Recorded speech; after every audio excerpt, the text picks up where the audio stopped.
thank you for taking the time to speak with me. I know it's just past 6 o'clock in Finland, and yeah, thanks for sitting down with me. I guess how's your evening going so far? It's okay. I'm really spending all my time now to go through these recordings I made in Lapland in November, and I'm going there back in 2 weeks. So I want to check out what kind of radio stations I have in my uh, hard disk. Well, one of those radio stations that was in it, and I think this is how you said it, your hot disk was 800 CHAB, which is right here in Moose Jaw, Saskatchewan. And I have to say, are you able to kind of walk me through the process of how you're able to reach a radio station from Finland all the way up here in Canada? And I know you mentioned a station in your email where you were at for a couple weeks. Are you able to talk about that as well? Yeah, sure. Uh, uh, Maybe the technical aspect or the process itself. Maybe I don't know. What do you want to know? Everything.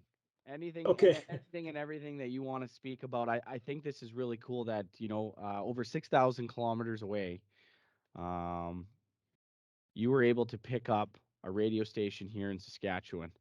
So just walk me through that process, where you were at, and kind of how all that works, and yeah, anything else that you'd like to add. Yeah. Okay. The whole thing starts from the sun. So the solar activity is a main issue in this hobby when it is low, and it is low in 28 days cycle, and within the year there is lots of those uh, cycles when it is possible to hear radio stations from North America, or transatlantic, we used to say, uh, and in bigger scale, in every 11 years there's what we call a minimum, because in the large scale the solar activity varies from in 11-year cycle, and the minimum was last minimum was 2019 December, and now we are going back to the maximum. So it's not very easy to hear anything new radio stations, but we have I put it in my report that a link to Aikkiniemi DX cabin. If you check that email, you can find the link, and by clicking it, you can see what kind of facility we have in Lapland. It is made uh, by 8 people that they built the cabin, and then they built the antennas, and that set up the facility for anyone to rent it and go there for 1 week or 1 week periods, how many weeks you can get. And when I took there 3 computers, 6 radios, and I used all the antennas. For example, to North America, there is 4 antennas pointing from East Coast to Midwest to West Coast to Alaska. And whenever the time is right, we use those antennas and record the whole medium wave band. And then we come back, and we check. We use all our free time to check what kind of radio stations can be heard. For example, CHAB was in there was a 30 minutes time range that at almost every radio station from Saskatchewan Manitoba and Alberta were coming through. So there is, if I remember correctly, there is 16 radio stations in medium wave in Saskatchewan, and 10 of them were heard at the same time within this 30 minutes. And if the time is right and it is top of the hour time, we can also get the calls. That's important, because we have to prove ourselves that it really is a CHAB, and we need the station identification. And you if you're lucky, you get the very good moment at the top of the hour, and then we really can hear almost anything. So the biggest amount of one person, uh, I mean the amount of radio station that has been heard from North America, that means Canada and USA, is around is over 2,500 radio stations. That is, it is around the half of the whole amount. And I've been doing this for 3 seasons only, and my range is a little bit over 600 radio stations from North America. So this is a very serious hobby. We used lots of time. Maybe it depends how you want to say, but we use a lot of money also to this hobby. But there is no free hobby. If you want to go to skiing to Rocky Mountains, it is expensive as well. So that's about it. So the big thing and that is very interesting in this hobby is that uh, the point where the radio stations are coming, it might be in Colorado, it might be in Idaho, it might be in Saskatchewan, in Ontario, and the the the conditions changes all the time within let's say 10-15 hours. So you can hear something from there, and then it moves, and then you have another place to take these stations. Or there might be 1 week that you can't hear anything because the solar activity is so high that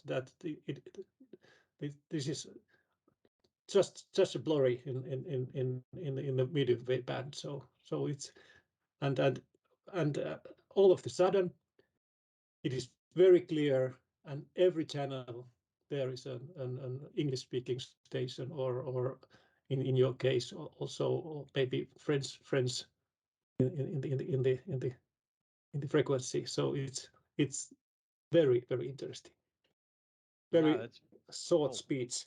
yeah, that is crazy. I never would have thought that that would have been able to happen. And you talking about that it just mind blowing that you in Finland at the location that you were at with all the equipment that you had, and it was the sun was in the right spot, and you're able to pick up CHAB, which I thought that's really cool. And when you kind of listen back on at it, what was playing?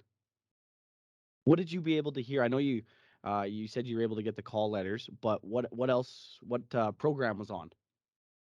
I don't remember exactly because I didn't check the recording for this interview.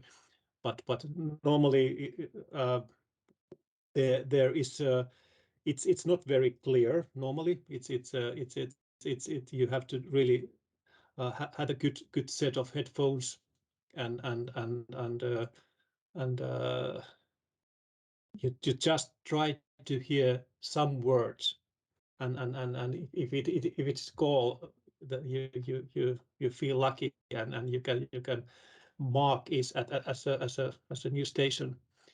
CHAB for the first time for me, that was really the first time, and I hope to hear it again. Uh, there is maybe few dozens of people that in Finland that have this hobby, and it is as common in Sweden and in Norway too, and in the north regions of Norway and Sweden, there is places also where they listen. So I'm sure that my listening report was not the only one you have there, and but and the funny thing is that we collect what we call QSLs. It means that it's a verification of the hearing we have, and we collect him, and when we count it, and when we checked, I know that I have 14 QSLs from Saskatchewan, 16 hears 16 stations I've heard, and there's still two that I have reported, but they don't answer to my report.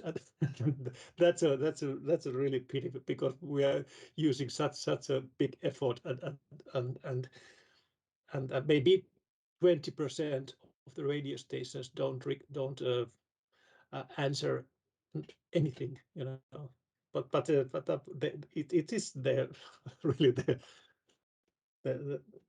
the way they are working. So it's we have to accept it. But really, we collect these QSLs, and we call it confirmations or verification. So I'm really glad, and I'm very grateful that your station manager or general manager answered, and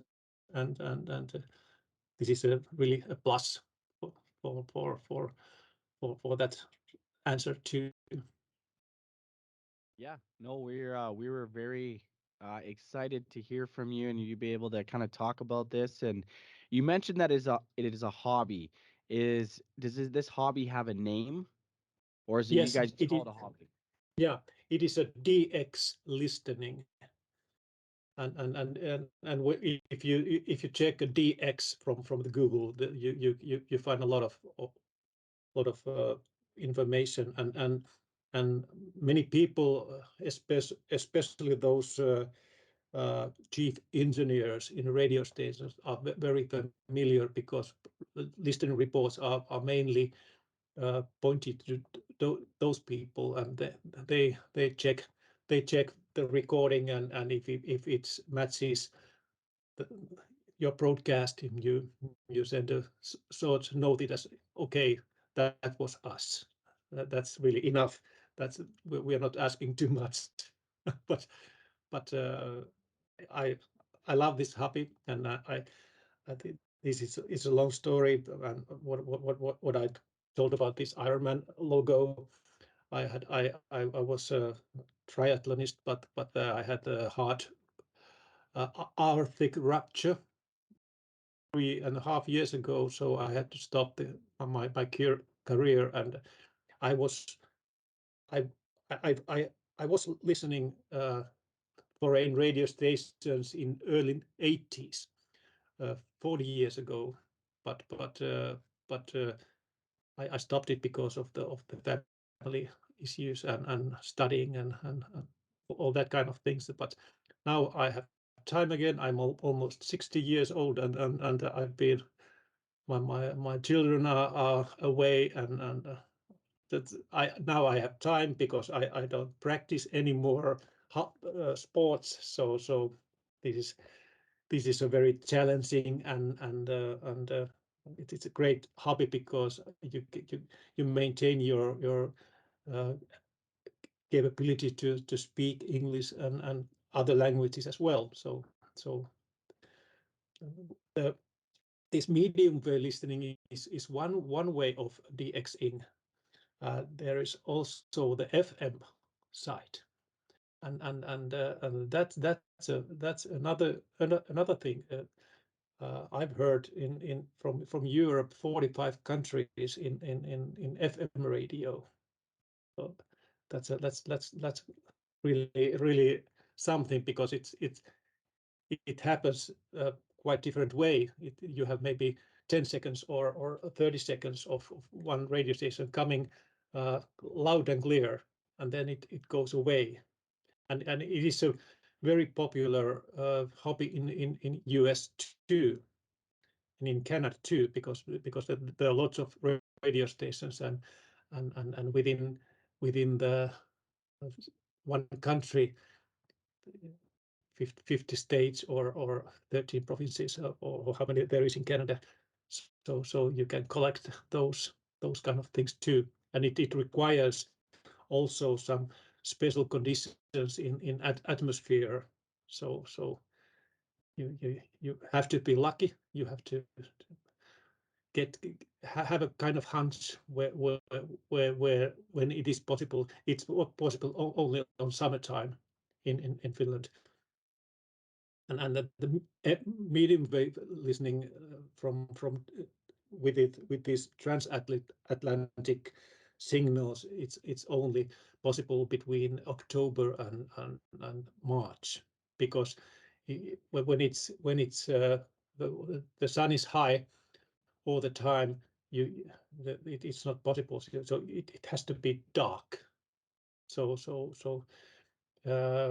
for example, in the place in Aikiniemi, our DX cabin, where that is located, the sun rised yesterday for the first time in 2 months. So it's north from Arctic Circle. So it is a place that sun is not rising at all in 2 months. So it is quite dark all the time. So it's a very good place to listen, because the sun absorbs the signals. So it's not so easy to hear anything. And for what you do, what is that time period that is the best to try to pick up those AM stations, in Canada or the United States? That time period. Uh, the it is possible even uh,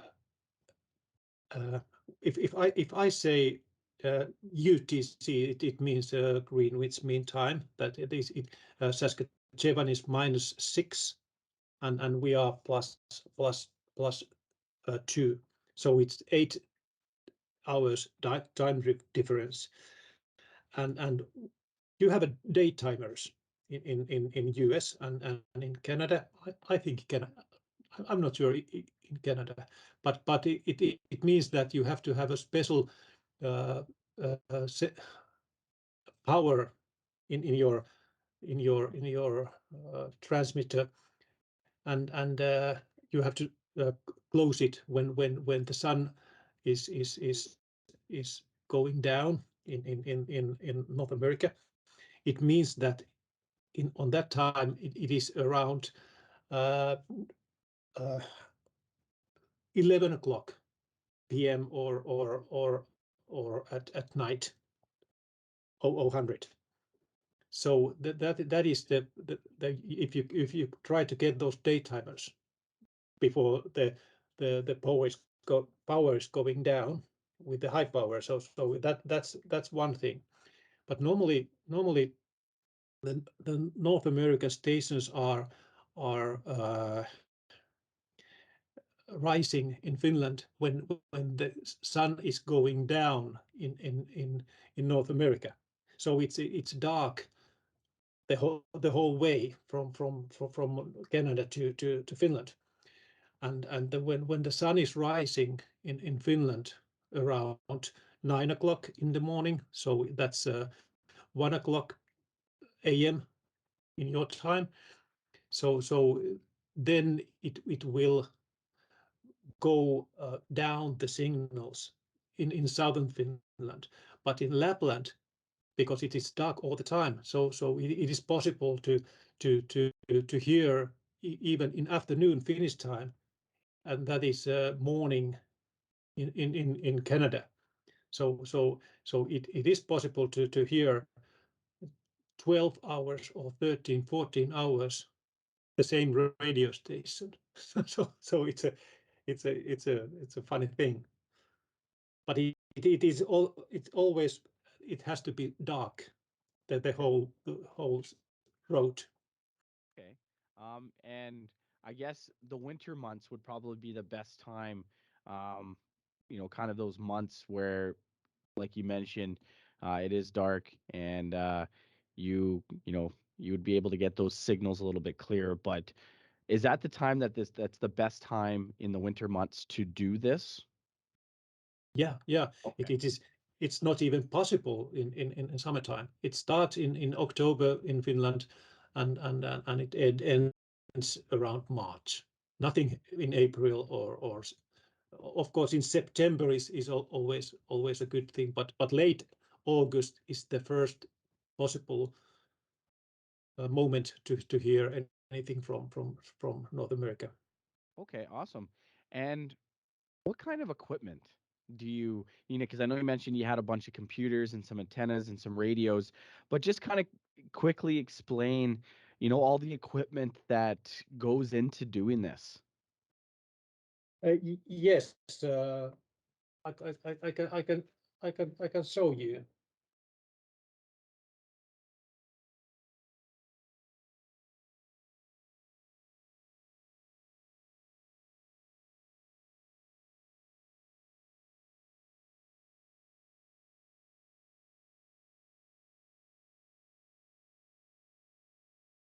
Oh, sorry, I don't have these radios because I I gave it to my friend who is making some modifications to those. Uh, uh, it is what we call SDR, a uh, software software defined radio. It is a it is a small box, and you put an antenna with an amplifier. Maybe you put it into that radio, and then there is a USB cable to the computer, and there's a software in the computer that is showing in what frequency there is a visual uh, kind of we call it waterfall when it is moving the whole the signals are in one row, and you can see the frequency, uh, 13, 20 or whatever, and then you notice that in that frequency there's a signal, and then you start listening to that point. So it is a so it works so that we record the whole medium wave band from 530 to 1700, and everything in there is recorded to the computer, and we have a big hard disks, 5 terabytes or 8 terabytes, and then we take those hard disks and put it back to our computer back home, and then we start listening. And then the fun begins going through, a Yeah, day's yeah, worth because of uh, data. you can even sleep when it's happening, because there's nothing you can do on that you just record it. Of course, it's fun to check what is in the band, and where they may be, if it's in western or west coast or east coast, then you have to check and choose the right antenna to take all the good stuff there. Yeah, that's crazy. One last question for you, Yari. When roughly did you and your friend that were up there at the time pick up 800 CHAB? Uh, what time or what do you mean? Oh, what date? Excuse me. That was November 15. I can check it. Wait a second, because I think I have my report in this computer.